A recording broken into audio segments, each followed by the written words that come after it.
أعوذ بالله السميع العليم العظيم الحفيظ بوجه الكريم وسلطانه القديم من الرجس الخبيث المخبث الشيطان اللعين الرجيم وقبيله ونفخه ونفسه وهمزه بسم اللہ الرحمن الرحیم۔ تمام نبیوں کے سردار حضرت محمد صلی اللہ علیہ وآلہ وسلم اور تمام مذاہب کے سردار دین اسلام کے پیروکاروں، السلام علیکم ورحمۃ اللہ وبرکاتہ۔ سلسلہ جو ہم نے شروع کیا ہے، اللہ تعالیٰ کے فضل و کرم سے بہت سے لوگ اسے سماعت کر رہے۔ آج کی گفتگو شہنشاہ نقشبندیوں کے امام طریقت والحجہ ذوالجناحین حضرت سید محمد بن محمد البخاری المعروف بہاؤالدین نقشبند رحمۃ اللہ علیہ۔ آپ کو حسین بن منصور حلاج رحمۃ اللہ علیہ کا ذکر کرنے کے بعد آپ کا ذکر میں نے کیوں کیا؟ اس کی ایک وجہ ہے، آپ نے فرمایا کہ منازل و مقامات طے کرتے کرتے مائے حضرت حسین بن منصور حلاج رحمۃ اللہ کی صفت 2 مرتبہ مجھ پہ ظاہر ہوئی۔ نزدیک تھا کہ جو آواز ان سے نکلی ہے وہ آواز مجھ سے بھی نکل جاتی۔ تو بخارا کے اندر ایک سولی تھی جہاں بندوں کو سولی پہ چڑھایا جاتا تھا، تو میں جب وہ کیفیت طاری ہوتی تو میں وہاں چلا جاتا اور نفس سے کہتا، سن یہ سزا ملے گی اگر تو نے وہی بول دیا جو حسین بن منصور حلاج رحمۃ اللہ علیہ نے بولا، تو پھر نفس پہ ذرا قابو ہو جاتا، تو یوں میں اس منزل سے آگے گزر گیا۔ تو اس کے اندر تعریفی جملہ بھی ہے اور ان کا ذکر بھی ہے، اس لیے میں نے حضرت بہاؤالدین نقشبند رحمۃ اللہ علیہ کا ذکر شروع کیا۔ آئیے گفتگو آگے بڑھاتے ہیں، لیکن گفتگو بڑھانے سے پہلے نام کا جاننا بہت ضروری ہوتا ہے، کیونکہ اکثر اولیاء کرام جو ہیں وہ مریدین کے عطا کردہ نام یا اپنی تبلیغ اور جو ان کی صفت تھی اس کی وجہ سے وہ جو نام ملا انہیں، اس سے وہ مشہور ہوئے، ان کی محنت کی وجہ سے۔ ان کا اصل نام جو ہے وہ محمد ہے، والد گرامی کا نام بھی محمد ہے، اور دادا کا نام سید جلال الدین، اور یہ بہاؤالدین نقشبند سید ہیں، اہل بیت سے ہیں، آل رسول ہیں۔ ان کا شجرہ نسب جو ہے وہ فیملی ٹری جو ہے وہ حضرت امام جعفر صادق رضی اللہ تعالیٰ عنہ کے ساتھ جا کے ملتا ہے۔ تو یہ باتیں نشین رکھی، اس لیے میں سید بہاؤالدین نقشبند رحمۃ اللہ علیہ بول رہا ہوں۔ جب یہ سمجھ لیا تو بہاؤالدین نقشبند جو ہے وہ کیسے پڑ گیا، نقشبند کیسے پڑا؟ اس کی بہت سی وجوہات بیان کی گئی ہیں کہ آپ کو نقشبند کیوں کہتے ہیں۔ ایک وجہ تو یہ بتلائی جاتی ہے کہ خواجہ محمد بابا سماسی یا سماسی رحمۃ اللہ علیہ نے سید امیر کلاب سے فرمایا تھا، نقش بہاؤالدین را بربند، بہاؤالدین کا نقش باندھو، تو کہنے لگے نقش بند مشہور ہو گئے۔ دوسری ریزن یہ بتائی گئی کہ آپ کی روحانی پاور اتنی تھی کہ بہت جلد جب توجہ کرتے اپنے مرید کے اوپر تو عالم باطن کا نقش جو ہے وہ دل کے اوپر باندھ دیتے تھے، ان سے اللہ جو ہے وہ لکھا جاتا، وہ روحانیت کی طرف چلا جاتا۔ تیسری وجہ یہ بتائی جاتی ہے کہ ذکر اللہ جو ہے وہ دل پہ باندھ دیتے تھے۔ اور چوتھی وجہ جس کو زیادہ تر لوگوں نے مانا اور کہا، باقی سب تو تجیحات ہیں، تیسری جو اصل وجہ جو بیان کی جاتی وہ یہ ہے کہ ازبکستان کے اندر آج بھی آپ جائیں، بخارا کیپٹل ہے ازبکستان کا، ازبکستان یہ رشیا کی اسٹیٹ کے اندر آتا ہے، تو وہاں کے لوگ اور ارد گرد کے جتنے یہ ستان ہیں، افغانستان، ازبکستان، ایران، یہ سارے جو ہے ستان جتنے ہیں، یہاں قلیم جو ہے نا وہ بڑے مشہور ہیں۔ یہاں کے لوگ جو ہے وہ قلیم بناتے ہیں اپنے گھروں کے اندر، بچیاں بھی بناتی ہیں، سب لوگ جو ہے مل کے بناتے ہیں، تو ان قلیم کے اوپر جو نقش باندھے جاتے ہیں، بہت سی چیزیں اس کے اوپر ڈالی جاتی ہیں، پتے ڈالے جاتے ہیں، کچھ جو ہے جانوروں کی تصویریں بھی بنائی جاتی ہیں۔ تو کہتے ہیں کہ ان کے مریدین جو تھے نا وہ، اور کہتے ہیں کہ ان کی فیملی کے کچھ لوگ جو ہیں وہ یہ قلیم جو ہے یہ بنایا کرتے تھے، ان کے اوپر نقش باندھ دیتے تھے، تو اس لیے ان کو کہا گیا نقش باندھ۔ گاڈ نوز بیٹر، جو بھی ہے اللہ بہتر جانتا ہے۔ تو آپ کے والد سید محمد بن جلال الدین، ولادت کب ہوئی دور کا جاننا بھی ضروری ہوتا ہے۔ محرم الحرام 25 فیبروری 718 ہجری 1319 عیسوی، آپ 718 ہجری میں پیدا ہوئے اور وصال مبارک آپ کا 791 ہجری میں ہے، تو کل آپ نے 73 سال 73 ایئرز، کل آپ نے 73 سال جو ہے وہ زمین کے اوپر گزارے۔ اور آپ جس گاؤں میں پیدا ہوئے اس کا نام قصر عارفاں ہے. پہلے ہندوان ہوتا تھا تو ان کی ولادت کی وجہ سے قصر عارفاں اس کا نام پڑ گیا. یہ قصر عارفاں جو ہے یہ بخارا کے قریب ہے. اور اب تو خیر کتنے ریڈیس جو مائل 2 مائل کتنا سارا علاقہ بخارا کے اندر اب آ گیا. پہلے یہ گاؤں تھا تو اب بخارا کے اندر یہ شامل ہو گیا اور بخارا جو ہے وہ ازبکستان کا کیپٹل دارالحکومت بن گیا. ابتدائی حالات جو ہیں محمد بن نقشبند رحمۃ اللہ علیہ کے بارے میں پہلی بات تو یہ یاد رکھ لیجیے کہ یہ بھی تکوینی اولیاء میں شامل ہوتے ہیں. تکوینی اولیاء کہ جو پیدائشی طور پر بنی کہ ان کی ولادت سے قبل جو ہے وہ ان کے بارے میں بتلا دیا گیا, یہ تکوینی ہوئی, اور پیدائشی طور پر ہی ان سے کرامات کا جو ہے وہ ظہور ہونے لگ گیا. یہ تکوینی اولیاء میں ان کا شمار ہوتا ہے. لیکن پھر بھی سبب تو بنتے ہیں, کچھ باتیں تو ملتی ہیں. ان میں سے ایک بات یہ ہے کہ حضرت خواجہ محمد بابا سماسی, ایک جگہ میں نے ڈبل ایم پڑھا ہے سماسی, ایک جگہ صرف ایک ایم ہے سماسی, یہ بھی گاؤں کا نام ہے. اس گاؤں کے نام کی وجہ سے ان کا نام پڑے. اپنے مرید اور خلیفہ سید امیر کلال ان کا وصال جو ہے وہ 772 ہے ہجری ہے.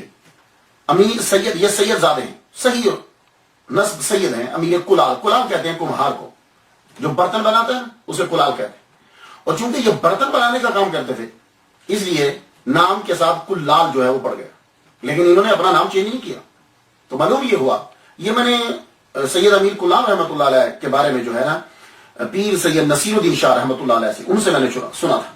اپنی تقریر میں وہ فرمان لگے, کیا لگے سن دیکھا ذاتیں جو ہوتی ہیں وہ پیشوں کے حساب سے نہیں بنتی, اور یہ سید ہیں لیکن آپ نام کے ساتھ کلال لکھوا رہے ہیں, اور کلال کمہار کو کہتے ہیں. تو کہتے ہیں کہ آدمی جو ہے وہ اپنے عمل کی وجہ سے آگے بڑھتا ہے. ہر انسان جو ہے وہ مائع مہین سے ہی پیدا ہوا ہے. اگر کوئی آدمی آپ کے سامنے اپنی فیملی کا تکبر کر رہا ہو, ایک تو ہوتا ہے کہ انفارمیشن, ایک ہوتا ہے تکبر کر رہا ہو, تو اسے بتلاؤ کہ پوری دنیا کے اندر آدم علیہ السلام کے بعد جتنے بھی انسان پیدا ہوئے ہیں وہ تمام انسانوں کا پروسیس ایک ہی ہے. اگر پروسیس میں فرق ہے تو تکبر کرو, اگر پروسیس میں فرق نہیں ہے تو پھر انسان, قرآن مجید کے اندر کیا ٹھہرایا گیا کہ وہی افضل ہوگا جس کے اندر خوبیاں زیادہ ہوں گی. جس کے اندر خوبیاں زیادہ ہیں وہ افضل ہے, اور جس کے اندر خوبیاں کم ہیں وہ افضل ہرگز نہیں ہو سکتا. پدرم سلطان بود میرے ابا جی بادشاہ تھے, بھائی تم کیا ہو. تو سید امیر کلال رحمت اللہ علیہ ان کو ملنے کے لیے خواجہ محمد تشریف لایا کرتے تھے. بابا وہ جب تشریف لاتے تو قصر عارفاں کے قریب سے گزرتے تو فرماتے یہاں سے ایک مرد کی خوشبو آتی. تو آپ جانتے ہیں اولیاء کلام مرد کسے کہتے ہیں. ہم اپنی زبان کے اندر مرد کہتے ہیں, مین کو مرد کہتے ہیں, یہ مرد ہے یہ عورت ہے. لیکن صوفیاء کرام جب کسی کو مرد کہتے ہیں تو اس سے مراد ان کی کامل صوفی ہوتا ہے, کہ جس کی ساری زندگی جو ہے وہ اللہ تعالیٰ کی راہ میں گزرتی ہے اور وہ ایک انقلاب برپا کرتا ہے, اسے وہ مرد کہتے ہیں یہاں سے ایک مرد کی خوشبو آتی. تو جب بھی کبھی وہ اپنے خلیفہ سے ملنے کے لیے آتے تو یہی فرماتے. اور پھر واپس ایک دن جب ملنے کے لیے تشریف لائے تو فرمانے لگے, سید امیر کلال سے کہتے ہیں رحمۃ اللہ علیہ سے, کیا لگے یار آج اس مرد کی آج خوشبو تیز ہو گئی ہے, آج خوشبو تیز ہو گئی ہے, لگتا ہے کہ وہ مرد پیدا ہو چکا ہے. تو اس دن حضرت سید بہاؤالدین نقشبند رحمۃ اللہ علیہ کو پیدا ہوئے 3 دن ہو چکے تھے. دیکھا آپ نے ولیوں کی ناک کا عالم کیا ہے. کیا لگتا ہے کہ تو جب بھی کبھی سید امیر کلال رحمۃ اللہ علیہ کے پاس یہ بزرگ تشریف لاتے تو ارد گرد کے جتنے بھی لوگ تھے وہ آ جاتے, برکت حاصل کرنے کے لیے, دم کرانے کے لیے, دعا کروانے کے لیے قریب آ جاتے کہ سید امیر کلال رحمۃ اللہ کے پیر صاحب تشریف لائے. تو سید جلال الدین جو دادا ہیں بہاؤالدین نقشبند رحمۃ اللہ علیہ کے, وہ بہاؤالدین نقشبند رحمۃ اللہ علیہ کو 3 دن کے ہیں اٹھائے ہوئے ان کی بارگاہ میں لیں گے. مشہور تو آگے تھے کہ حضور اس کے لیے دعا کیجیے. تو بابا خواجہ محمد بابا سماسی رحمۃ اللہ علیہ نے یوں دیکھا, فرمانے لگے دعا بھی کر دی اور ہم نے اس بچے کو اپنی فرزندی میں لے لیا, ہم اڈاپٹ کرتے ہیں, یہ ہمارا بیٹا ہے. یہ جملہ فرمایا, یہ ہمارا بیٹا ہے. اور سید امیر کلال رحمۃ اللہ علیہ سے یہ کہا, دیکھو اس کی خاص طریقے سے تربیت کرنی ہے, اور یہ بچہ میں تیرے سپرد کرتا ہوں, اس کی تربیت تو نے کرنی. اس کی وجہ کیا تھی؟ وجہ یہ ہے کہ خواجہ محمد بابا سماسی رحمۃ اللہ علیہ پر اکثر غلبہ طاری رہتا تھا, استغراقی کیفیت طاری رہتی. تو جو سالک ہوتا ہے نا تربیت اسی کے ذمہ لگائی جاتی ہے. سید امیر کلال رحمۃ اللہ علیہ کی تربیت جو ہے وہ سلوک والی تھی, سالک تھے. سالک جو ہوتا ہے وہ تربیت کرتا ہے. تو بابا سماسی جو ہے وہ استغراقی کیفیت میں طاری رہتے. سم ٹائم آپ کے ذمہ باغ باغ میں جو درخت ہوتے ہیں ان کی شاخوں کو برابر کرنا، کاٹ چھانٹ کرنا، کبھی زیادہ کاٹ دیتے، کھڑے رہتے، کبھی استغنا کی کیفیت طاری رہتی. تو آپ نے ان کے ذمہ لگایا. 37 سال خواجہ بہاؤالدین نقشبند رحمۃ اللہ علیہ نے 37 سال خواجہ محمد بابا سماسی رحمۃ اللہ کے دیکھے، اور 54 سال جو ہیں وہ اپنے پیر سید امیر کلام رحمۃ اللہ علیہ کے دیکھے زندگی کی. اب یہ تو ہو نہیں سکتا کہ ولی کامل ہو اور شیخ الحدیث نہ ہو اور شیخ القرآن نہ ہو. یہ بات یاد رکھیے. ہمارا جو بھی ولی ہے، فراڈیوں سے تو ہماری گفتگو نہیں ہے، جو بھی ولی کامل ہے وہ کسی بھی سلسلے سے تعلق رکھتا ہے. تو یہ جتنے اولیاء کرام ہیں، شیخ الحدیث، شیخ القرآن، یعنی حدیث کا علم، قرآن کا علم. اور پھر وہ جو کسی سلسلے کا اگر بانی بنا ہے تو وہ اس مرتبے پہ فائز ہوتا ہے. تو حضرت بہاؤالدین نقشبند رحمۃ اللہ علیہ، آپ نے قرآن، حدیث، مروجہ علوم جتنے ہیں وہ آپ نے پڑھے. پڑھنے کے بعد اور اسی دوران آپ بزرگان دین سے بھی علم جو ہے وہ حاصل کرتے رہے، ان سے بھی تصوف کا علم لیتے رہے. ایک مرتبہ یہ ابتدائی کچھ دن ہے، خواب دیکھتے کہ خواب میں ایک چہرہ دکھائی دیا، اور چہرہ بہت واضح چہرہ. اس چہرے کو جب دیکھا تو بڑا شوق پیدا ہوا، اشتیاق پیدا ہوا. صبح اٹھ کر اپنی دادی اماں سے خواب بیان کرتے ہیں، دادی اماں میں نے ایک بڑا خوبصورت حسین چہرہ دیکھا ہے. تو دادی اماں نے بتایا، بیٹے اس خواب کی تعبیر یہ ہے کہ تم ایک ترک شیخ بزرگ سے فیض حاصل کرو. کہنے لگے اچھا. پھر اپنے مشغول ہو گئے. خاص طور پر آپ کے اوپر آپ کے دادا کی نظر آئی، سید جلال الدین رحمۃ اللہ علیہ. وہ اس بچے کی، اپنے پوتے کی تربیت کا بڑا خیال کر رکھتے. اس وقت کیا پڑھنا ہے، کس بزرگ سے ملاقات کروانی ہے، کس کی صحبت میں بچے کو بٹھانا ہے. دادا خاص طور پہ نظر رکھتے، اب کہاں جاؤ، کہاں بیٹھو. دادا کی خاص نظر رہتی ان کے اوپر. تو ابتدائی علوم جو ہیں وہ پڑھ چکے کافی. 20 سال تک تو آپ نے تقریباً سب پڑھ لیا تھا. لیکن اسی دوران جو واقعات ہیں وہ میں آپ کو چند بیان کرتا جاتا ہوں. ایک دن بخارا کے بازار سے گزر رہے، خواب کو دیکھے ہوئے کچھ ایسا ہو گیا، لیکن تلاش کرتے رہتے کہ وہ بزرگ کا چہرہ جو ہے مجھے نظر آئے. ایک دن بخارا سے گزرتے ہوئے بازار سے گزر رہے ہیں، آگے سے جو بزرگ تشریف لا رہے تھے مریدین کے ساتھ. تو آپ کو معلوم ہے کہ جب ایک آدمی نارمل حالت سے دوسری حالت میں ہو، یعنی ایک آدمی اکیلا نہیں، کچھ اس کے ساتھ ایک دم نظر اٹھتی ہے. آپ کی یوں نظر اٹھی، دیکھا تو پہچان لیا کہ خواب میں دکھنے والے تو یہی ہیں، یہ چہرہ تھا. پوچھتے ہیں کون ہے یہ صاحب، ان کا نام کیا ہے؟ انہوں نے کہا ان کا نام خلیل ہے. ان کا نام خلیل ہے، اور بڑے مشاہیر میں سے ہیں ترک کے. کہنے لگے اچھا. پوچھا تو وہ انہوں نے بھی توجہ نہیں دی، آگے چل پڑے. یہ ان کے پیچھے جگہ کو جا کے دیکھ لیا کہ رہتے کہاں ہیں. تو بہاؤالدین نقشبند رحمۃ اللہ علیہ پھر دوسرے دن نذرانہ لے کر ان کی بارگاہ میں پہنچے. ان کی صحبت میں جب بیٹھے انہوں نے توجہ فرمائی اور اپنے پاس بٹھا لیا.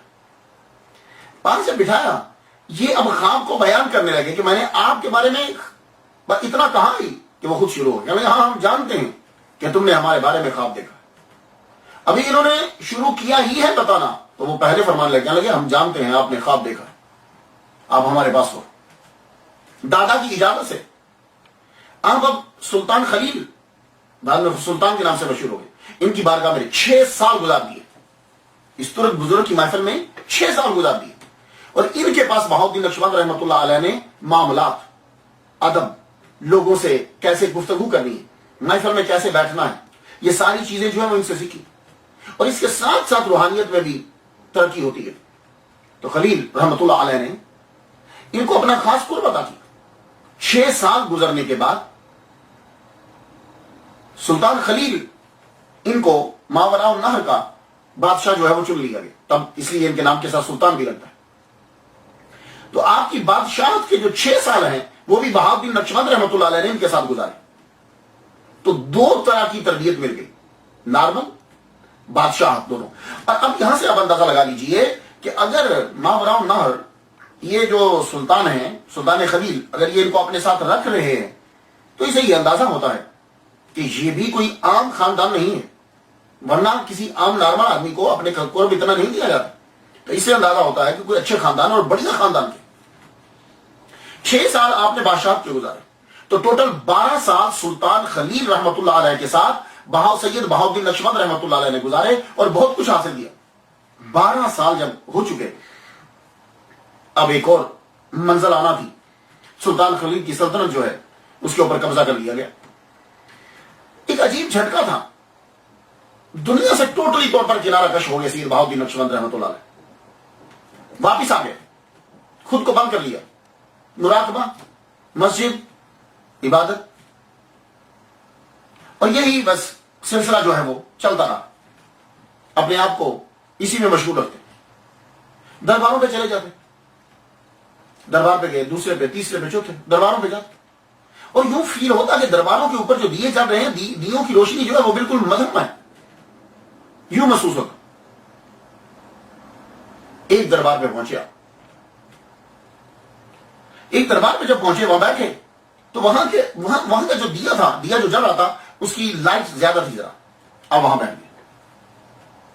بیٹھتے ہی ہیں ایک دم سے آپ کے اوپر ایک غیبی حالت جو ہے وہ تاری. یوں دیکھتے ہیں کہ دیوار شک ہوئی اور دیوار میں سے ایک بہت بڑا تخت جو ہے وہ نکلا، اور اس کے اوپر کون براجمان ہے؟ خواجہ عبدالخالق حجدوانی رحمت اللہ علیہ. یہ غین ہے، غین، حجدوانی رحمت اللہ علیہ. یہ حجدوان جو ہے یہ بخارا سے 6 مائل دور گاؤں ہے حجدوان، اس کی وجہ سے حجدوانی مشہور. وہ تخت پہ جلوہ فرما ہے، اور ان کے ساتھ جو مریدین ہیں، ان مریدین میں خواجہ محمد بابا سماسی رحمت اللہ علیہ بھی، ان کو تو پہچانتے تھے. یہ تو یہ جو خواجہ عبدالخالق حجدوانی رحمت اللہ علیہ ہیں، یہ امام مالک کی نسل سے ہیں، امام مالک کی اولاد سے، اور ان کی والدہ یہ سلطان روم کی نسل سے. یہ جب آئے، انہوں نے خواجہ محمد بابا سماسی رحمت اللہ کی طرف اشارہ کرتے ہوئے کہا، یہ ہے وہ جوان جس نے ٹوپی دی ہے آپ کو. میں نے عرض کی، ان کو تو جانتا ہوں، ٹوپی کا معلوم نہیں ہے. خواجہ عبدالخالق حجدوانی رحمت اللہ علیہ نے اشارہ ان کی طرف، ان کو تو میں جانتا ہوں لیکن ٹوپی کا معاملہ مجھے معلوم نہیں ہے.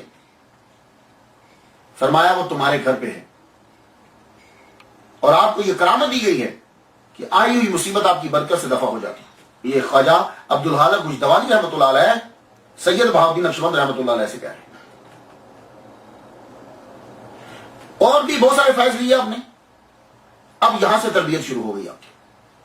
تو آپ مرید تو سید امیر کلال رحمت اللہ علیہ کے، لیکن آپ کا روحانی فیض سارا ویسی سلسلے سے ہی ہے. ویسی سلسلہ مینس یہ ایک ٹرمینالوجی ہے. جب کوئی آدمی اپنے پیر کو دیکھتا نہیں ہے لیکن ایسے کو پیر تسلیم کر لیتا ہے جو دنیا سے تشریف لے جا چکے ہیں، اور ان سے پھر فیض لیتا ہے، تو کہتے ہیں ویسی سلسلہ ہے. کیونکہ حضرت ویسے کرانی رحمت اللہ علیہ رضی اللہ تعالیٰ عنہ، ان کا فیض ایسے ہی تھا کہ آپ نے حضور صلی اللہ علیہ وآلہ وسلم کو ظاہری زندگی تو پائی ہے، ظاہری طور پر دیکھا نہیں ہے، صرف اپنی والدہ کی وجہ سے. لیکن فیض اتنا تھا کہ حضور صلی اللہ علیہ وسلم کی داڑھی مبارک میں کتنے بال ہیں آپ کو معلوم تھا؟ سفید کتنے بال ہیں؟ یا سر میں کتنے سفید بال ہیں آپ کو معلوم تھا؟ یعنی قرب کتنا اور فیض کتنا. اللہ اکبر. کہ محمد صلی اللہ علیہ وسلم فرماتے ہیں کہ ان سے دعا کروانا اپنی امت کے لیے، اتنا فیض ہے. تو خواجہ عبدالخالق حجدوانی رحمت اللہ علیہ فیض سارا تربیت جو ہے وہ زیادہ تر انہی سے ہے. لیکن خواجہ محمد بابا سماسی رحمت اللہ علیہ، انہوں نے اپنا فرزند بنایا سید بہاؤالدین نقشبند رحمت اللہ علیہ. 18 سال عمر ہوئی تو آپ کے دادا نے سید بہاؤالدین نقشبند رحمت اللہ علیہ کو ان کے پاس بھیجا. ابتدا میں بھی تھا، اور جب 18 سال کی عمر ہو گئی تو پھر دوبارہ بھیجا، جاؤ اب ان کے پاس پھر جاؤ، تمہاری اب میں چاہتا ہوں کہ شادی کر دو، ان سے جا کے دعا لے کر آؤ. اب پھر یہاں پھر تربیت ہوتی ہے. جب آپ بابا کے پاس پہنچتے ہیں، شام کے وقت آپ پہنچے تو عبادت ریاضت تو چل رہی ہے، گھر کا پورا گھرانہ ہی ایسا ہے. آپ نے عبادت شروع کر دی، نوافل پڑھتے رہے. تہجد کا وقت ہوا، تہجد کی نماز ادا کی. تہجد کی نماز ادا کی تو دعا مانگتے. اب یہاں بابا دعا مانگنے کا طریقہ سکھاتے. دعا مانگتے ہوئے اس محبت اور ذوق میں دعا یوں مانگے، یا اللہ مجھے مصیبت برداشت کرنے اور آپ کی محبت کی سعادت نصیب فرما دے. یہ دعا مانگی انہوں نے. خواجہ محمد بابا سماسی رحمۃ اللہ علیہ نے ملاقات کے وقت فرمایا بیٹا دعا اس طرح نہیں مانگتے کہ مجھے مصیبت برداشت کرنے کی طاقت ہے, یہ دعا نہیں مانگتے. تو کہا کیسے مانگتے ہیں بابا؟ کہا بیٹے دعا یوں مانگتے ہیں یا الہی مجھے اپنی مرضی پر چلا, مرضی کے مطابق چلا. اللہ کی مرضی اسی میں ہے کہ بندے پہ مصیبت نہ آئے, اور اگر اپنی حکمت سے اللہ اپنے بندے پہ مصیبت نازل فرماتا ہے تو اللہ خود ہی برداشت کرنے کی تو قوت بھی عطا فرما دیتا ہے اور حکمت بھی بتلاتا ہے. اور خود دعا میں اپنے لیے مصیبت نہیں مانگنی چاہیے. تو یہ بات یاد رکھیے, کبھی بھی دعا کے اندر آپ اپنے لیے کوئی مشکل چیز نہ مانگو کہ جیسے کسی نے دعا مانگی کہ مجھے دنیا میں ہی اللہ تعالیٰ سزا دے دے آخرت میں نہ دے. ایسا نہیں مانگو. ہم اس کی سزا کو برداشت کر ہی نہیں سکتے. اور دعا مانگنے کا ایک طریقہ ہوتا ہے. دعا میں ہمیشہ عافیت مانگو, خیر و عافیت, خیر و عافیت. اور عدل بھی نہ مانگو, کوئی احسان, اے اللہ احسان دے, اپنا احسان کر, اپنا فضل کر, اپنی رحمت نازل فرما. میں ایک بات بتا دوں آپ کو, اس سے ذرا سمجھ آ جائے گی. ایک دفعہ ایک بزرگ ایک جیل میں گئے تو وہاں انہوں نے اپنی نظر سے دیکھا کہ یہ بندہ تو بے گناہ ہے, بندہ بے گناہ ہے اور ولی کامل ہے, یہ یہاں کیوں بیٹھا ہوا ہے؟ کہنے لگے یار تم نے کیا جرم کیا, تم جیل میں کس لیے آئے ہو؟ تو معلوم ہے وہ کیا کہنا, جرم تو وہ نہیں کیا. تو کیا کیوں آئے پھر؟ یا پولیس پکڑ کے لے آئی. ایسے تو پولیس نہیں پکڑ کے لاتی, کیا ہوا؟ خود ہی بتانا کیا لگے ایک دن بیٹھا ہوا تھا, بھوک بڑی سخت لگی ہوئی تھی, تو میں نے اللہ تعالیٰ سے یہ کہا کہ اللہ تعالیٰ روز کی 2 روٹی مفت دے دیا کر. بھائی اتنا ہی کہا تھا تو پولیس پکڑ کے لے آئی. کہنے لگے اوہو بس اب تو یہاں بیٹھا ہوا روٹی مفت کی, تجھے میرے یہ دعا قبول ہوگی.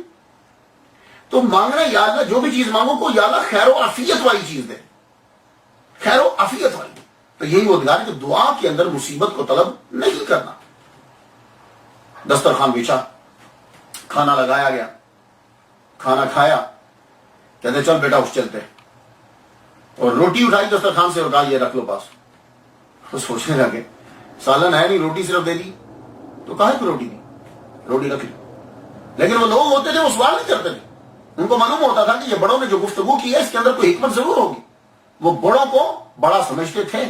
آج کل کے لوگوں کو سمجھایا جائے تو وہ ناراض ہو جاتے اور ان کو ریزن کی سمجھ نہیں آتی, تو وہ سمجھتے ہیں اگلا بندہ غلط کہہ رہا ہے. ایسا ہرگز نہیں ہوتا. اور یہی پیری مریدی میں ہوتا ہے کہ مرید سوال نہیں کرتا, اسے معلوم ہے کہ یہ جو کہہ رہا ہے یہ میرے فائدے کی بات کر رہا ہوگا, خواہ مجھے سمجھ نہیں آیا. روٹی جو ہے اٹھانی, روٹی رکھ لی, فرمایا چلو اب چلتے ہیں. جا رہے ہیں قصر عارفان کی طرف چلنا ہے, امیر غلام سے ملنا ہے, وہاں پہنچنا ہے. رستے میں ایک جگہ پھر اترے, ایک عقید احمد آیا, آ کے ملا, بڑی محبت سے ملا, لیکن وہ پریشان ہے. فرمان لگے تو پریشان کیوں ہے؟ کہنے لگا حضور بالائی تو ہے, یہ دودھ کے اوپر جو ملائی ہوتی ہے جس کو ملائی کہتے ہیں, بالائی تو ہے حضور, یعنی کریم جو ہے وہ تو ہے, روٹی نہیں ہے. آپ نے فرمایا, سید بہاؤالدین نقشبند رحمہ اللہ کی طرف دیکھتے ہوئے کہنے لگے بچے وہ نکال روٹی, دیکھا کام آئی نا, تو اس وقت کے لیے تمہیں روٹی دی تھی, مجھے معلوم تھا کہ جہاں ہم اتریں گے اس کے پاس بلائی ہے, روٹی نہیں ہے. اللہ اکبر.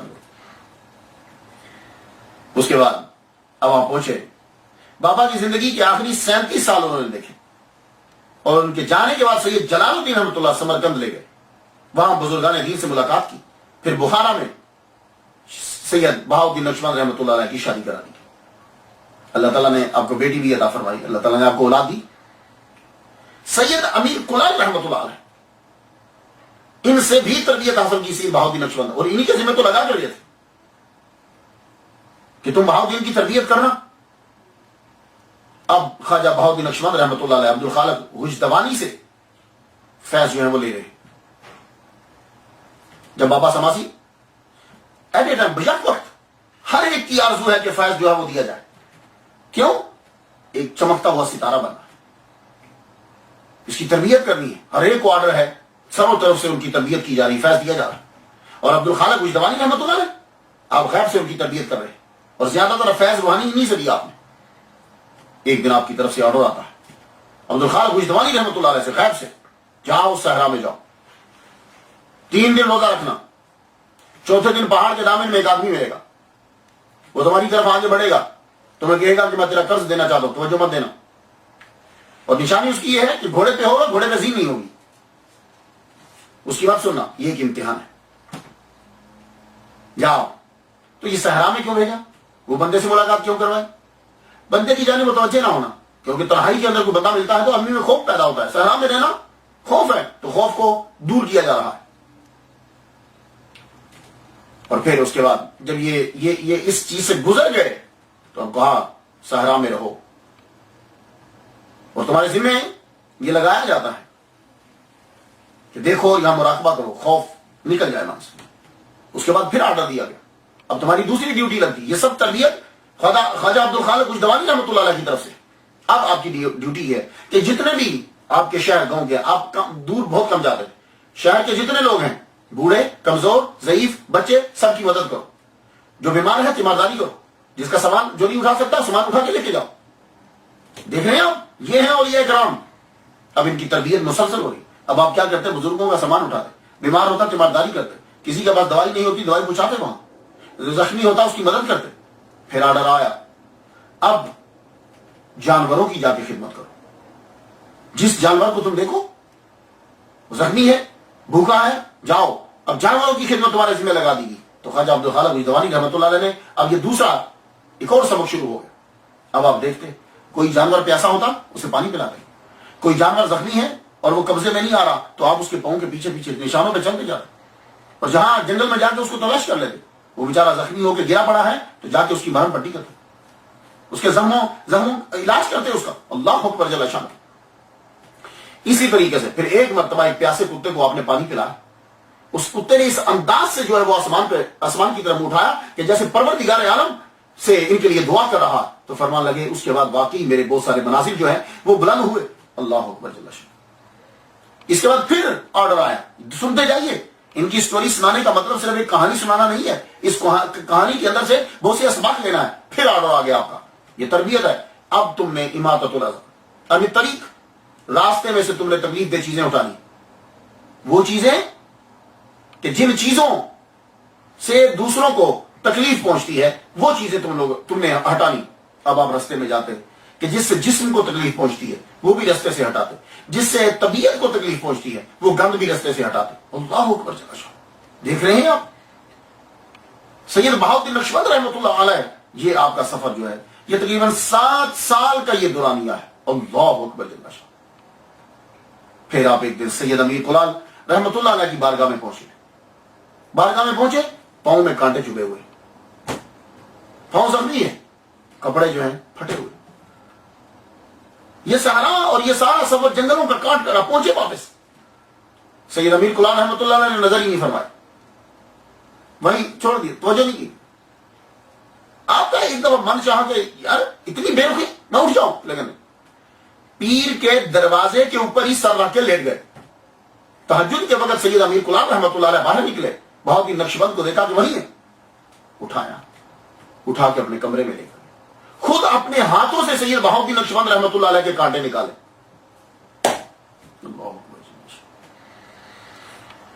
خود اپنے ہاتھوں سے جو ہے وہ کانٹے نکالے اور تربیت میں کوئی کسر نہیں چھوڑی۔ پھر توجہ فرمانے لگے۔ تو بہاؤالدین نقشبند رحمۃ اللہ علیہ سے پہلے جو جتنے بھی نقشبندی ہیں جو صدیقیہ کہلاتے ہیں، وہ پہلے ذکر جہر جو ہے وہ کیا کرتے تھے، ذکر جری کرتے تھے وہ، لیکن بہاؤالدین نقشبند رحمۃ اللہ علیہ کے بعد نقشبندیوں نے جہری ذکر جو ہے وہ چھوڑ دیا، پھر دل کا ذکر جو ہے وہ شروع ہو گیا۔ تو آپ کی محفل میں بیٹھ کے تربیت، اور ایک دن پھر سارے لوگوں کو مجمع تھا، سید امیر کلال رحمۃ اللہ علیہ نے اعلان کیا سب کے سامنے، دیکھو بابا جو میری ذمہ داری لگا گئے تھے، جو انہوں نے مجھے وصیت کی تھی اور جو کچھ سکھانے کو کہا تھا، اے بہاؤالدین نقشبند میں نے تجھے سب کچھ سکھا دیا، اب تیری مرضی ہے، جہاں چاہو وہاں جاؤ، میں نے تمہیں سب کچھ دے دیا، جہاں چاہو وہاں جاؤ۔ بڑی بات ہوتی ہے۔ آپ کو جب یہ اجازت مل گئی، اس کے بعد آپ نے قسم شیخ کے پاس وقت گزارا، 3 ماہ آپ تقریباً ان کے پاس رہے، عارف کرانی کے پاس 7 ماہ تقریباً جو ہے وہ آپ رہے، وہاں ذکر خفی کی آپ نے ریاضت جو ہے وہ کی۔ حضور صلی اللہ علیہ وآلہ وسلم کا کوئی احترام نہ کرے تو ولی اللہ بن جائے، ایسا ہو نہیں سکتا۔ حضور صلی اللہ علیہ وسلم کی اتباع اور احترام کے بغیر کوئی ولی نہیں بن سکتا، یہ بات یاد رکھنا، یہ نشانی ضرور دیکھا کرنا کہ اس شخص کے اندر احترام ہے۔ بہاؤالدین نقشبند رحمۃ اللہ علیہ کے اندر ہم یہ دیکھتے ہیں احترام، اللہ اکبر جل شانہ، احترام اتنا کہتے ہیں کہ میں سیر کرتے کرتے مقامات با یزید بستامی سے بھی گزر گیا، شیخ شبلی کے مقامات سے بھی گزر گیا، شیخ جنید بغدادی کے مقامات سے بھی گزر گیا، ابن منصور حلاج کے مقامات سے بھی میں گزر گیا، حسین ابن منصور حلاج کے مقامات سے بھی گزر گیا. پھر میں دیکھتا ہوں کہ ایسی بارگاہ میں پہنچا کہ اس جیسی کوئی بڑی بارگاہ نہیں ہے. تو میں سمجھ گیا کہ یہ بارگاہ محمد مصطفیٰ صلی اللہ علیہ وآلہ وسلم کی بارگاہ. تو فوراً میں نے اپنا سر نیاز جو ہے وہ جھکا دیا. اللہ اکبر. کہ اس بارگاہ میں نے اپنا سر جو ہے وہ جھکا دیا کہ یہ محمد صلی اللہ علیہ وآلہ وسلم کی بارگاہ. اور فرماتے ہیں کہ ہمارا طریقہ عروۃ الوثقیٰ ہے، یعنی مضبوط حلقہ، اور مراد حضور صلی اللہ علیہ وسلم کے دامن کو مضبوطی سے تھامنا ہے، صحابہ کرام کے آثار کی پیروی کرنا ہے. اس طریقے پر عمل قلیل سے بھی بہت سی فتوحات ہوتی ہیں. بات آپ نے سنی کہ یعنی وہ اپنا طریقہ بتا رہے ہیں بہت ہی نقشبان. ہمارا طریقہ یہ ہے، ہم محمد صلی اللہ علیہ وسلم کی اتباع کرتے ہیں، صحابہ کرام کے آثار کے پیچھے چلتے ہیں، یعنی جو انہوں نے کہا ہے صحابہ کرام کی بات مانتے ہیں. کہتے ہیں کہ یہ طریقہ جب اپنا لیا جائے بندے کو کام تھوڑا کرنا پڑتا ہے لیکن اس کے فتوحات جو ہیں یعنی مراتب اسے بہت زیادہ مل جاتے ہیں. یہ ہے یہ اولیاء کرام ہے، ہم ان کو مانتے ہیں. اور الزام ہم پہ لگایا جاتا ہے وہ کہ جن کو پتہ ہی نہیں ہے کہ تصوف ہوتا کیا ہے، ان لوگوں کو دیکھ کے ہم پر الزام لگایا جاتا ہے. اور فرماتے ہیں کہ حضور صلی اللہ علیہ وسلم کے طریقے سے جس نے منہ پھیر لیا اس کے دین میں پھر خطرہ ہے. تو نبی سے جب تک جڑا رہے گا اس کا دین جو ہے وہ سلامت رہے گا. آپ فرماتے ہیں کہ طریقت نام ہے ادب کا. ادب کس کا؟ سب سے پہلے ادب اللہ کا، پھر ادب محمد صلی اللہ علیہ وسلم کا، پھر ادب اپنے شیخ کا. تو اس دور کے اندر اب یہ نہ کو آج کے شیخ کو دیکھ کے نہیں، وہ جو مشائخ ہوتے تھے اللہ اکبر جل شانہ، وہ صحیح محمد صلی اللہ علیہ وسلم کے تابع فرمان ہوتے تھے. ان جملوں کو یہاں مت لاؤ ان کے اوپر اگر کسی کو دیکھ لو جی یہ شیخ ہے. تو ادب تین کا، اللہ کا ادب، رسول کا ادب اور اپنے شیخ کا ادب. نماز میں خشوع و خضوع کس طرح ملتا ہے؟ کیا کوئی ولی بغیر نماز کے بن جاتا ہے؟ نہیں، نماز کے بغیر کوئی ولی نہیں بن سکتا. نماز ہر ایک پہ لازم ہے. وہ کوئی نماز چھوڑ رہا ہے اور کہتا جی کہ نماز میں یہاں نہیں پڑھتا، کہاں پڑھتے جی؟ مکے مدینے میں. اچھا تو پھر روٹی یہاں کیوں کھا رہے ہو؟ روٹی بھی مکے مدینے میں جا کے کھاؤ. روٹیاں ہماری کھاتے ہیں اور نماز مکے مدینے میں جا کے پڑھ رہے ہیں. تو جب وہ نماز نہیں پڑھا، نماز میں خشوع و خضوع نہیں، نماز نہیں پڑھا تو ولایت کے مراتب پہ کیسے جائے؟ بخارا کے علماء نے وہاب الدین نقشبند رحمۃ اللہ علیہ سے پوچھا کہ نماز کے اندر خشوع و خضوع کس طرح مل سکتا؟ پتا چلا کہ یہ پرانا سلسلہ ہے کہ نماز کے اندر آدمی کے دھیان خیال جو ہے آدمی کا ادھر ادھر چلا جاتا ہے. فرمان لگے کہ یکسوئی خشوع و خضوع کس طرح ہوگا؟ تو معلوم ہے کیا جواب دیا؟ فرمان لگے حلال کھانے سے. اگر تم حلال کھاؤ گے تو نماز کے اندر خشوع و خضوع ہو. اور فرماتے ہیں کہ نماز یوں پڑھو کہ جب کہو اللہ اکبر تو ذہن میں، خیال میں، باڈی میں، دل میں، ہر جگہ یہ چیز پیوست ہو جائے، راسخ ہو جائے کہ اس کے علاوہ کسی کی بڑائی نہیں ہے. یہ ہے نماز. اور فرماتے ہیں کہ اس صفت کا کمال صرف محمد صلی اللہ علیہ وسلم کی ذات میں تھا. اللہ اکبر. یہ کمال ان کے اندر. اور خوراک کا سلسلہ دیکھیے، ولی بننے کے لیے خوراک کے اوپر دھیان دینا بہت ضروری ہے کہ کھا کیا رہے ہو اور کہاں سے آ رہا ہے. ان دو چیزوں کا دھیان. تو خوراک کا یہ مسئلہ تھا. سید بہاؤالدین نقشبند رحمۃ اللہ علیہ کلیم بنانا، کھیتی باڑی کرنا، خود اپنے ہاتھ سے بیج بوتے، فصل کٹتی، خود پکاتے اور آگے جو ہے وہ تقسیم کرتے. ارد گرد کے صوفیاء کرام جو ہے جب کبھی موج میں ہوتے تھے کہتے چلو بہاؤالدین نقشبند کے خانقاہ میں جاتے ہیں، وہاں سے حلال کھانے کو ملے گا. کیوں؟ اس لیے کہ یہ خود اپنے ہاتھوں سے بوتے تھے، کاٹتے تھے اور خانقاہ کے اندر ہی سب سلسلہ ہوتا تھا. تو اس سے بڑھ کر اور پکیزہ کھانا کیا ہو سکتا ہے؟ اور آپ کا طریقہ کیا تھا کہ آپ نیا لباس لیتے، کپڑے پہنتے، نیا لباس پہن کے خود نہیں پہنتے تھے، وہ نیا لباس پہلے کسی اور کو دے دیتے. جب وہ پہن لیتا، پرانا ہوتا تو کہتے کہ تم مجھے ادھار دے سکتے ہو، یہ پھر خود پہنتے. یہ کفیات ہے، ہر ایک کا ایک اپنا وجدان ہوتا ہے، ایک طریقہ کار ہوتا ہے. اور جب آپ تبلیغ کرتے تو دور دراز سے لوگ آپ کے پاس آتے، امراء بھی ہوتے، حکومت کے بڑے بڑے لوگ بھی ہوتے، مریدین بھی. اللہ اکبر جل شان. اور آپ کی تبلیغ کا انداز، شیخ الحدیث ہیں، شیخ القرآن ہیں، مروج علوم پڑھے ہیں، قرآن حدیث سب آتا ہے آپ کو. تبلیغ کرتے ہوئے ایک مرتبہ میں ایک مثال دیتا ہوں آپ کو. تبلیغ کرتے ہوئے فرما رہے ہیں کہ حضور صلی اللہ علیہ وسلم کا فرمان عالی شان ہے کہ اللہ تعالیٰ کے 99 نام ہیں، ایک کم 100، اور جو ان کا احسان کرے گا، پڑھے گا ان کو، وہ جنت پہ جائے گا. تو کہنے لگے جانتے ہو کہ اللہ کے نام پڑھنے کا مطلب کیا ہے؟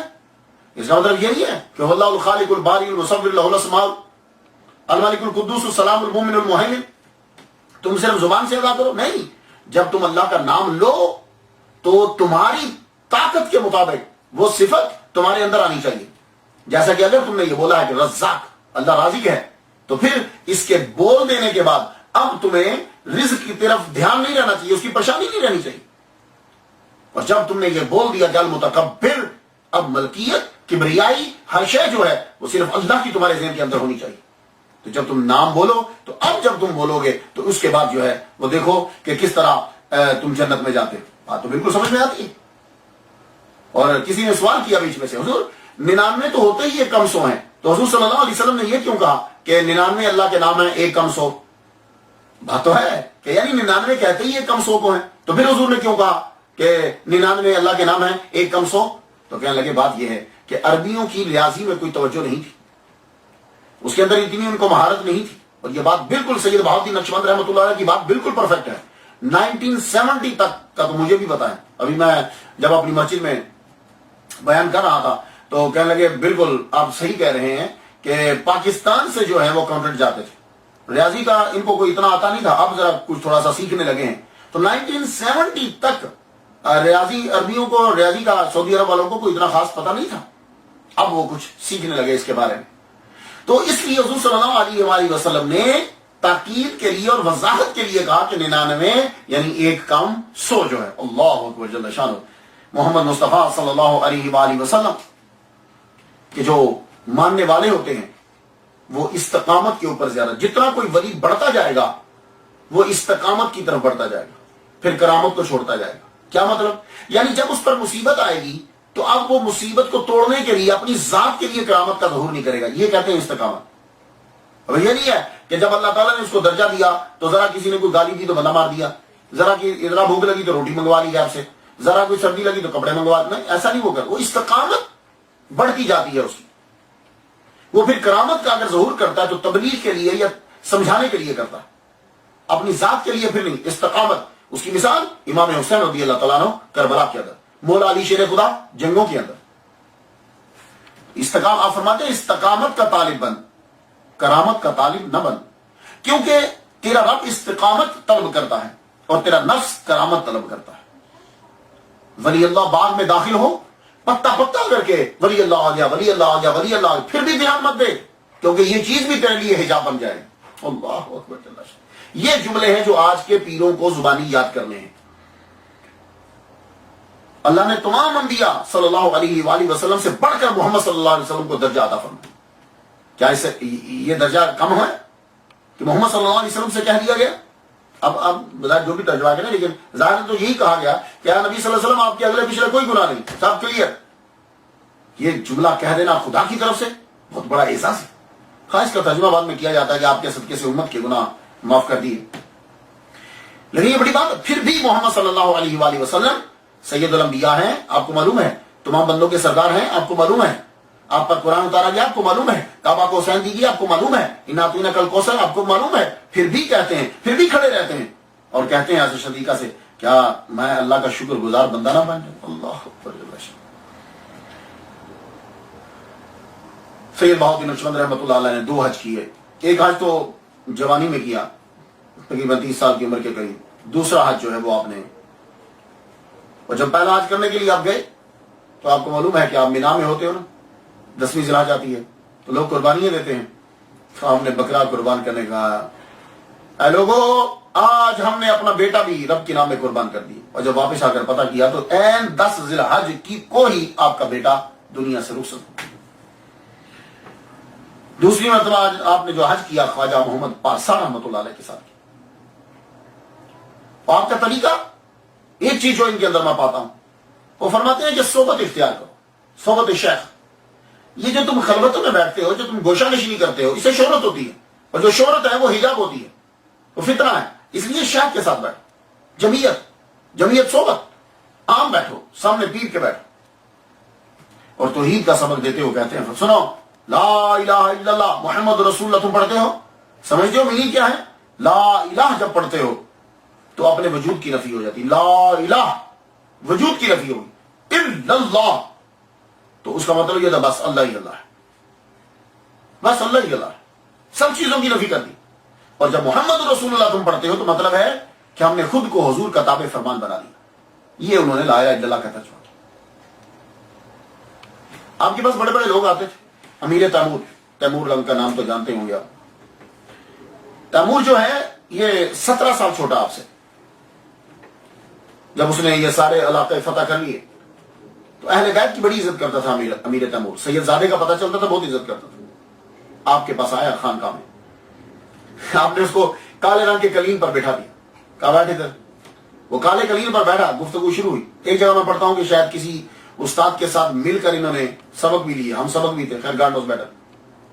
قلین پر جب بیٹھا تو گفتگو جب چلی تو حافظ شیرازی کا اس نے شعر پڑھا. امیر تیمور نے حافظ شیرازی کا شعر پڑھا اور ترجمہ اس کا یہ تھا کہ اگر کسی کی قسمت کالے قلین کی طرح ہو تو زمزم سے حتیٰ کہ آب کوثر سے بھی دھو دیا جائے تو وہ وائٹ نہیں ہوتی, یعنی خوش بختی میں چینج نہیں ہوتی. اگر کسی اس نے یہ جملہ پڑھا تو سید بہاؤدین نقشبند رحمۃ اللہ علیہ کہنے لگے کالے دھاگے بھی سفید ہو جاتے ہیں. کوئی مرد بولے تو یوں ہاتھ مارا کالے قلین پر جس پہ وہ بیٹھا ہوا تھا. تو آپ جانتے ہیں کہ یہ قلین کون سے کلر کی, یہ دھاگا ہی پکا کالا ہوتا ہے. تو یوں جب مارا ہاتھ تو جس قالین پر امیر تیمور بیٹھا ہوا تھا وہ سارے کا سارا سفید ہو گیا. اللہ اکبر. کبھی کبھی آپ تبلیغ کے لیے, تربیت کے لیے کرامت کا اظہار ضرور فرما دیں, اپنے مریدوں کو یہ بتانے کے لیے کہ پیر جو ہے وہ اپنے مریدوں کے ساتھ ہی ہوتا ہے. یہ چیز واضح کرنا بہت ضروری ہوتی ہے استاد کے لیے. اور جب یہ تصور بیٹھ جاتا ہے اسٹوڈنٹ میں, مرید میں, کہ میرا پیر ساتھ ہے, تو پھر تربیت, پھر وہ بڑی چیزوں سے بچ جاتا ہے. تو پھر جب یہ تصور بیٹھتا ہے پیر ساتھ ہے, اس کے بعد اگلا سٹیپ ہو جاتا ہے حضور اور اللہ سب ہمیں دیکھ رہے ہیں. تو یہ سٹیپ جو ہے انسان کو برائیوں سے بچاتا ہے جب یہ راسخ ہو جاتا ہے. خیر آج کے دور کے لوگ اسے نہیں سمجھیں گے, اسے شیئر کرا دیں گے. آپ کے ایک مرید تھے, قطب الدین ان کا نام تھا. ایک دن قطب الدین سے کہنے لگے قطب الدین جاؤ وہ کبوتر سارے جو ہے وہ پکڑ کے لاؤ اور ان کو ذبح کر کے لاؤ, ان کا گوشت جو ہے وہ پکانا ہے سالن, اس کے بعد غریب یہ جتنے خانقاہ کے لوگ ہیں یہ کھانا کھائیں گے. قطب الدین کبوتروں کو ذبح کر رہے ہیں کہ آج باورچی خانے میں خانقاہ میں پکے گا سالن. ذبح کرتے ایک کبوتر ان کو بہت اچھا لگا, انہوں نے اس کو بیچ میں سے نکال کے رکھ لیا کہ میں اس کو کیوں ذبح کرنا, مجھے اچھا لگ رہا. اب جب سالن پک کر آ گیا تو سید بہاؤدین نقشبند رحمۃ اللہ علیہ جو ہے وہ خود اپنے ہاتھوں سے تقسیم کیا کرتے تھے. بڑا اعزاز سمجھتے تھے, وہ اپنے ہاتھوں سے تقسیم کرتے تھے. سب جو ہے مریدین بیٹھ گئے, اب آپ کھانا تقسیم کرنے لگے. سالن بھی رکھتے, روٹی بھی رکھتے, سالن بھی رکھتے, روٹی بھی رکھتے, سالن بھی رکھتے, روٹی بھی رکھتے. اور جب قطب الدین کی باری آئی آپ نے روٹی رکھ دی, سالن نہیں رکھا. تو انہوں نے یوں دیکھا سوالیہ نظروں سے کہ یعنی سب کو سالن روٹی دیتے آ رہے ہو, مجھے سالن کیوں نہیں دیا. تو اب مرید کی تربیت کے لیے دیکھا, کیا لگے تم نے اپنے حصے کا سالن لے لیا, تم نے اپنے حصے کا کبوتر لے لیا, روٹی بچتی تھی وہ تمہیں میں نے دے لی. تو یعنی یہ واضح کرنا تھا کہ تم یہ سمجھتے ہو کہ تمہارا پیر تم سے دور ہے. نہیں, پیر مریداں دے سر تے رہندے, پاویں جھوٹے ہوں یا سچے, یعنی مرید سچے ہوں یا جھوٹے ہوں, پیر تو بہرحال ان کا خیال رکھتا ہے. ایک مرتبہ آپ نے تربیت کرنا تھی اور اس کی طرف آپ بہت دھیان دیتے تھے. سید بہاؤدین نقشبند رحمۃ اللہ علیہ کو غصہ انتہائی برا لگتا تھا, اور غصہ ہے ہی بری چیز. جب کسی آدمی کے اوپر غصہ قبضہ کر لیتا ہے, کے قبضے میں آدمی آ جاتا ہے. یہ جتنی طلاقیں ہوتی ہیں, یہ جتنے قتل ہوتے ہیں, یہ ساری چیزیں کس پہ ہیں؟ غصے پہ. یہ گالیاں غصے کی وجہ, یہ ساری چیزیں. تو اس غصے کو ختم کرنے کے لیے سید بہاؤدین نقشبند رحمۃ اللہ علیہ نے جو طریقہ اختیار کیا, یہ میں نے کمی ابھی تک میں نے نہیں پڑھا. سید بہاؤدین نقشبند رحمۃ اللہ کا طریقہ کیا تھا؟ آپ کسی ایسے شخص کے ہاتھ کا کھانا نہیں کھاتے تھے کہ جس نے غصے میں پکایا. ایون کہ اگر کسی آدمی نے چمچہ پکڑ کر یوں زور سے غصے میں مارا بھی ہے تو بھی آپ کھانا نہیں کھاتے. اور اللہ تعالیٰ نے اتنا کشف عطا فرمایا تھا سید بہاؤدین نقشبند رحمۃ اللہ علیہ کو کہ آپ کو معلوم ہو جاتا تھا کہ یہ کھانا جو ہے غصے کی حالت میں پکایا گیا. ایک مرتبہ آپ کے سامنے کھانا لایا گیا اور آپ نے فرمایا میں یہ کھانا نہیں کھاؤں گا. حضور کیا غلطی کیا ہوئی؟ فرمانے لگے جب یہ شخص یہ کھانا پکا رہا تھا تو وہ غصے کی حالت میں تھا, اس لیے یہ کھانا میں نہیں کھاؤں گا. اب یہ تربیت بچوں کی, مریدوں کی تربیت, کہ اس طریقے سے وہ چھوڑ دیں گے کہ پیر تو کھانا ہی نہیں کھاتا. غصہ اتنی بری چیز ہے. فرمانے لگے غصہ جب ہوتا ہے تو برکت اٹھ جاتی ہے. اسی لیے گھر کے اندر یہ یاد رکھیے, جب کبھی کھانا پکانے لگو اللہ اور قرآن کو پڑھتے ہوئے غصے میں پکاؤ گے, کھانے سے برکت ہی نکل جائے گی. اور جب کھانے سے برکت نکل گئی تو پھر اصلاح کس طریقے سے ہو سکتی ہے؟ اللہ اکبر جل شانہ۔ جوا کتنی بری چیز ہے، قمار بازی، شرطیں لگانا، آپ اس کی تربیت کس طرح فرماتے ہیں؟ شیخ شادی، یہ بھی آپ کے مریدوں میں سے ایک مرید ہیں۔ شیخ شادی کی کسی بات پر آپ ناراض ہو گئے، وہ آپ سے معافی مانگنے کے لیے آپ کی بارگاہ میں آئے، حضور مجھے معاف کر دیجیے، فرمانے لگے فری میں معافی نہیں ہوگی، جاؤ کوئی نذرانہ لے کر آؤ۔ کہا حضور میں بیل لے کر آتا ہوں، تو میں بیل آپ کی خدمت میں پیش کرتا ہوں تاکہ کھیتی باڑی میں کام آ جائے۔ فرمانے لگے بیل کی ضرورت نہیں ہے، اب ذرا جوڑا سنیے گا، بیل کی ضرورت نہیں ہے، وہ جو 48 دینار تو نے فلاں سوراخ میں چھپا کر رکھے ہیں اور نیچے سے دھواں چلنے کی وجہ سے، جلنے کی وجہ سے، اٹھنے کی وجہ سے وہ سوراخ کالا ہو گیا ہے، وہ 48 دینار لے کر آ۔ اللہ اکبر جل شانہ، وہ 48 دینار لے کر آ۔ حیران ہو گئے کہ پیر کو یہ بھی پتا ہے کہ وہ فلاں سوراخ میں ہے، اور یہ بھی پتا ہے کہ وہاں سے وہ کالی ہو چکی ہے، اور یہ بھی پتا ہے کہ کالی دھوئے کی وجہ سے ہو چکی ہے۔ گئے 48 دینار لے کر آئے، آ کر پیر کی نظر کیا، حضور یہ آپ نے بیچ میں سے 47 رکھ لیے، ایک واپس کر دیا۔ سید بہاؤالدین نقشبند رحمۃ اللہ نے 47 دینار رکھ لیے، ایک واپس کر دیا، اور فرمانے لگے جاؤ یہ 47 دینار 47 دینار کا جا کے بیل خریدو اور کھیتی باڑی کا سامان خریدو، اور اس سے جا کر کھیتی باڑی کرو، اور جو چیز تم کماتے ہو وہ پھر فقراء میں تقسیم کرو۔ اللہ اکبر جل شانہ۔ تو لوگوں نے پوچھا وہ 1 دینار کا کیا مسئلہ ہے؟ اب دیکھو مجمع کے اندر نہیں بتلایا تاکہ میرے مرید کی بے عزتی نہ ہو جائے، اور خود بھی نہیں رکھنا مال۔ تو کسی نے پوچھا یار یہ 1 دینار انہوں نے واپس کیوں کیا؟ کہنے لگا مجھے یاد آ گیا، اور میرے پیر کی نظر دیکھو کتنی ہے، کہ ایک وقت تھا کہ میں نے شرط لگائی کسی سے، اس شرط میں سے یہ میں 1 دینار جیتا تھا، اور تمہیں پتا کہ شرط جائز نہیں ہے، تو یہ 1 دینار حرام کا تھا، میرے پیر نے بیچ میں سے نکال کے مجھے واپس کر دیا، اور وہ 47 دینار جو ہے۔ اللہ اکبر جل شانہ۔ اور اولیاء کی گستاخی، اور یہ بات یاد رکھیے گا، کوئی بھی ولی شیخ کا یا شیخ کی گستاخی برداشت نہیں کرتا، کوئی بھی ولی دوسرے ولی کی گستاخی برداشت نہیں کرتا، ان کے یہاں ادب ہوتا ہے، ہر ایک کا ادب کیا جاتا ہے۔ آپ نے دیکھا خواجہ میری چشتی رحمۃ اللہ علیہ کتنا ادب کر رہے ہیں، داتا صاحب کے دروازے سے گزرتے ہیں تو رک کے گئے 40، اور ادب۔ خواجہ بابا فرید الدین گنج شکر آتے ہیں، ادب، ہر ایک جو آتا ہے دوسرے کا ادب کرتا ہے۔ یہ اولیاء کرام ہے، یہ تصوف کے اندر ہے، ادب بہت ضروری ہوتا ہے۔ اولیاء کی گستاخی انسان کی زندگی کو تباہ کر دیتی ہے۔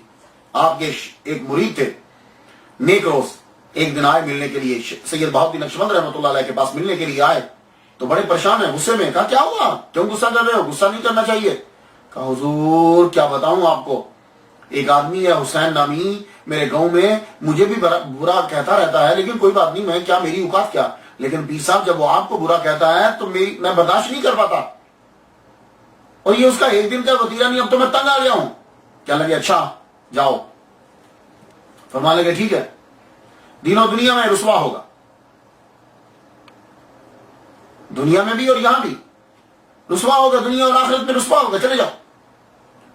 وہ نیک روز کہتا ہے کہ میں عصر کے وقت پیر سے مل کے اب میں چلا، شام کو میں تقریباً اپنے گاؤں میں پہنچ گیا، میں پہنچا ہوں تو حسین ادھر سے کھانا لے کر آ رہا ہے، کھانا لا کے اس نے اپنے خادم کو دیا کہ لے تو کھا، خود وہ سامان کو سمیٹنے لگا تو اتنے میں ایک بھیڑیا نمودار ہوا، اس نے ایک دم حملہ کیا اس کے اوپر، یہ ناک اور ہونٹ اس نے نوچ لیے، ناک بھی کٹ گئی اور ہونٹ بھی کٹ گیا۔ تو آپ ذرا تصور کیجئے کہ جس کے چہرے پہ ناک نہ ہو اور ہونٹ نہ ہو کتنا بھیانک ہو جاتا ہے وہ، تو اتنا بھیانک اس کا چہرہ ہو گیا۔ اور یہی ہے محمد صلی اللہ علیہ وسلم کا جو فرمان ہے کہ اللہ تعالیٰ جو یہ کہتا ہے کہ من عاد علی ولی فقد آذنت بالحرب، جو میرے ولی سے دشمنی کرے گا، اللہ فرماتا ہے میں اسے اعلان جنگ کرتا ہوں۔ اس کا ترجمہ کیا ہے، میں اعلان جنگ کرتا ہوں؟ اس کی تفسیر صحیح جو ہے وہ یہی ہے کہ اس آدمی کا چہرہ مسخ ہو جاتا ہے مرنے سے پہلے۔ یہ یاد رکھ لیجیے، اس کا یہی ترجمہ، فقط آزمت بالحرب کا ترجمہ یہ نہیں کہ اللہ تعالیٰ اس کو گولی مارے گا، اللہ تعالیٰ یا تلوار چلائے گا، مرنے سے پہلے اس کا چہرہ مسخ ہو جاتا ہے۔ تو اگر اپنے چہروں کو خوبصورت رکھنا چاہتے ہو تو پھر اولیاء کرام کی عزت اور تعظیم کرو۔ آپ کے ملفوظات بھی ہیں، بہت سی تعلیمات آپ نے دی، کیا خوبصورت کلام ہے، آپ جا کے پڑھ لیں۔ اب اتنا وقت نہیں ہوتا کہ میں آپ کو ان کا سارا بتلاؤں، چند باتیں بتلاتا جاتا ہوں تاکہ آپ کے اندر شوق پیدا ہو اور پھر آپ ان کے بارے میں جانیں۔ ایک دفعہ حدیث بیان کرتے ہوئے اماطۃ الاذی عن الطریق بتاتے ہوئے کہنے لگے سنتے ہو، میں بتاؤں تمہیں کہ حضور نے فرمایا کہ تکلیف دے ہٹاؤ، یہ اماطۃ الاذی کیا ہے، تکلیف دے چیز کون سی ہے؟ کہنے لگے ایگو، انا، یہ انا کو ہٹانا۔ تو کہا جی انا کو ہٹانا ہے تو یہ پھر ان طریق کیا ہے؟ کہتے ہیں یہ طریق سے مراد اللہ کا راستہ ہے، یعنی جب تم اللہ کے راستے پہ چل پڑو تو پھر آنا بیچ میں نہیں ہونی چاہیے, عاجزی اور انکساری ہونی چاہیے. اور یہی باجزید بستامی رحمۃ اللہ سے اللہ تعالیٰ نے یہ کہا تھا, اپنی انا ختم کرو اور ہماری طرف آؤ. آپ کا ٹائٹل جملہ فرماتے ہیں کہ یہ ضروری نہیں جو دوڑے اسے گیند مل جائے, مگر ملتی اسی کو ہے جو دوڑتا ہے. یہ ضروری نہیں کہ جو دوڑے اسے گیند مل جائے, مگر ملتی اسی کو ہے جو دوڑتا ہے. آپ کی زیادہ تر روایات آپ کے مرید اور آپ کے داماد حضرت علاء الدین عطار رحمۃ اللہ علیہ سے روایات ہیں. اپنے ڈیٹیل کے ساتھ ان کے واقعات کو لکھا ہے. علاء الدین عطار رحمۃ اللہ علیہ آخری عمر, اور آپ اپنے حجرے میں رہیں گے.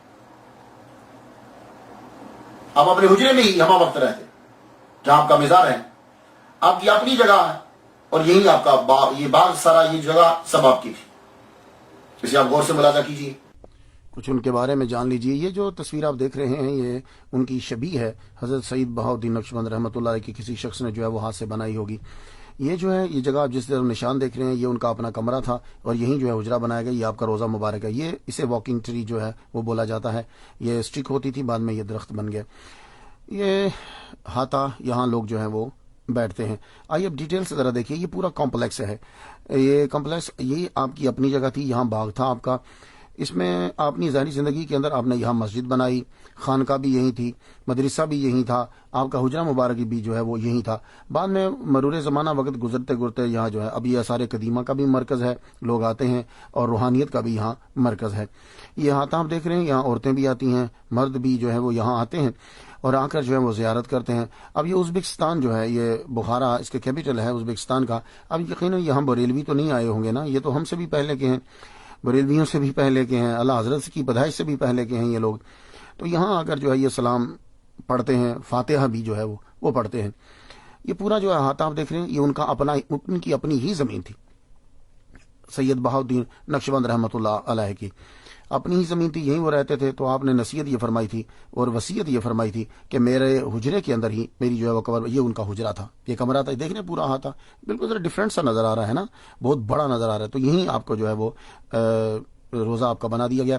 یہ بنچ جو ہے اس کے سامنے ایک مردوں کے لیے ہے, ایک عورتوں کے لیے. یہ مرد حضرات جو ہیں یہ بیٹھے ہوئے ہیں, یہاں یہ بیٹھتے ہیں, بیٹھ کر جو ہے یہ فاتحہ پڑھتے ہیں. ابھی آپ نے دیکھا یہ فاتحہ پڑھ رہے ہیں, سورۃ فاتحہ پڑھتے ہیں. زیادہ تر باہر کے لوگ جو ہے نا وہ فاتحہ کے مینز فاتحہ لیتے ہیں. ہم لوگ جو ہے وہ قل واللہ بھی تین مرتبہ پڑھ دیتے ہیں.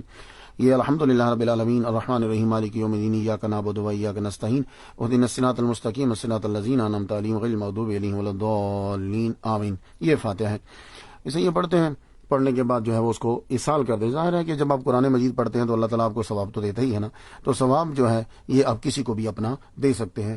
قطع نظر کہ وہ زندہ ہے, قطع نظر وہ دنیا سے چلا گیا ہے, ثواب آپ اسے دے سکتے ہیں, اور اللہ تعالیٰ پھر اس کے نامہ اعمال میں تحریر فرما دیتا ہے. یہ انہوں نے فاتحہ جو ہے وہ پڑھ لیا, اب یہ چلے گئے. تو عورتیں اس سائڈ پر, مرد جو ہے وہ اس سائڈ کے اوپر بنچ کے اوپر بیٹھ کر فاتحہ جو ہے وہ بینچ پہ بیٹھتے ہیں اور فاتحہ پڑھ کر چلے جاتے ہیں.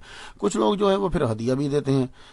ظاہر ہے اس نذرانے کے ساتھ جو ہے وہ سسٹم چلتا رہتا ہے. یہ دیکھیے ساتھ ہی ڈونیشن باکس ہے, اس ڈونیشن باکس کے اندر جو ہے وہ اس نے اپنی طرف سے جو بھی ہدیہ تھا وہ ڈالا. یہ پھر زیارت کیجیے ایک مرتبہ. بس سیمنٹ کے ساتھ جو ہے وہ دیواریں کھڑی کر دی گئی پورے کمرے کو, جو ہے میں یہ سب میرے خیال کے مطابق. اور یہ جو ہے اس پہ پورا ان کا نام, ان کی تاریخ وفات, آگے ان کا شجرہ, کافی ساری چیزیں, اور اللہ تعالیٰ کے نام یہ بھی کچھ لکھے. اور لوگ جو ہے نا وہ ظاہر متبرک چیز ہے, جب نام لکھے ہوتے ہیں تو اس میں برکت آ جاتی ہے تو اسے چومتے ہیں. ایک خاص بات جو میں نے یہاں جو ہے یہ دیکھی آپ, یہ درخت ہے, اسے واکنگ ٹری کہتے ہیں. اصل میں یہ کیا تھا کہ جب حضرت بہاؤالدین نقشبند رحمۃ اللہ علیہ حج کرنے کے لیے گئے, وہاں حضرت خضر علیہ السلام سے ملاقات ہوئی. خضر علیہ السلام نے ان کو ایک سوٹی دی تھی, اسٹک جسے کہتے ہیں. آپ جب واپس تشریف لائے بخارا تو آپ نے وہ سوٹی کو یہاں گاڑ دیا. آپ کی ہاتھ کی برکت سے وہ سوٹی ہری بھری درخت بن گئی. درخت جب وہ بنی تو آپ اس کے نیچے بیٹھ کے ذکر بھی کرتے تھے, تو پورا درخت بن گئی ہے. تو جب آپ دنیا سے تشریف لے گئے تو اس کے بعد یہ درخت جو ہے وہ گر گیا, اور چرا اس طرح سے کہ اگر غور سے دیکھیں پرلی سائڈ پہ جا کے تو وہاں آپ کو اللہ کا نام جو ہے وہ اس کے اوپر نظر آئے گا. اب لوگ جو ہیں وہ اسے ہاتھ لگاتے ہیں, چومتے ہیں.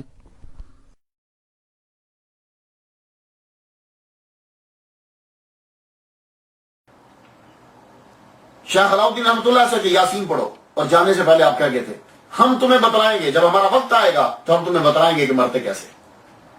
تو شیخ علاء الدین سے یہ کہا اپنے داماد سے, تم یاسین پڑھو. سورہ یاسین جب پڑھی جانے لگی, آدھی سورہ یاسین پڑھی گئی, کمرہ روشن ہو گیا, تو جلیات کا ظہور ہونے لگا.